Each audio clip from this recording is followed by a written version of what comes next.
This story is a middle schooler's conception of what a mature television program is about. Welcome to the Time Treadmill. I'm Ron, and these are my sweaty thoughts about Doctor Who.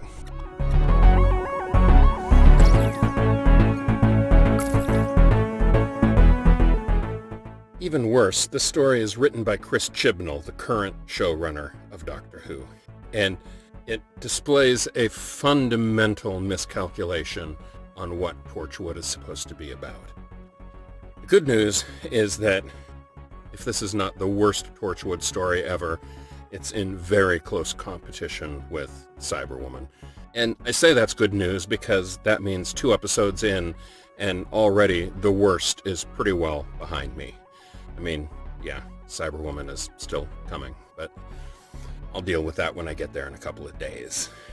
Basically, the story is about a space succubus that invades a 19-year-old girl's body and then has her go and seduce multiple men. And when they come, they turn into a pile of dust, and she absorbs the energy. Or, more properly, the alien absorbs the energy. The unfortunate human host will eventually swell up and explode like the rats in Rock and Roll High School, which... By the way, if you've never seen Rock and Roll High School, that is a much more entertaining couple of hours than watching this particular episode of Torchwood.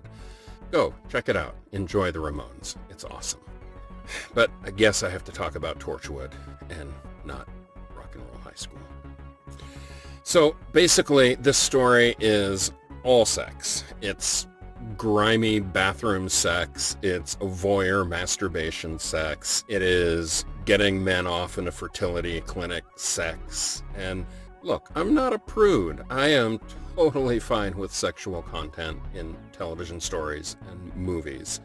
But in this particular case, it's just gross and not, well, I mean, I can't exactly say that it doesn't drive the plot because it is the plot, but it's kind of like that point in the stupid middle Matrix movie where the whole story comes to a halt so that there can be a big rave in a cave and everybody's having sex, and it's supposed to be the meaning of what all of this battle is for, and it's really just grimy and grotty and pointless and a waste of time.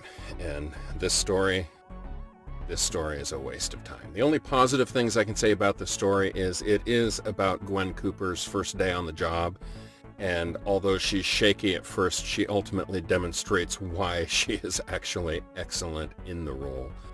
And so I guess that story beat counts and is worthwhile, but that's about the only thing going on in this story I can recommend.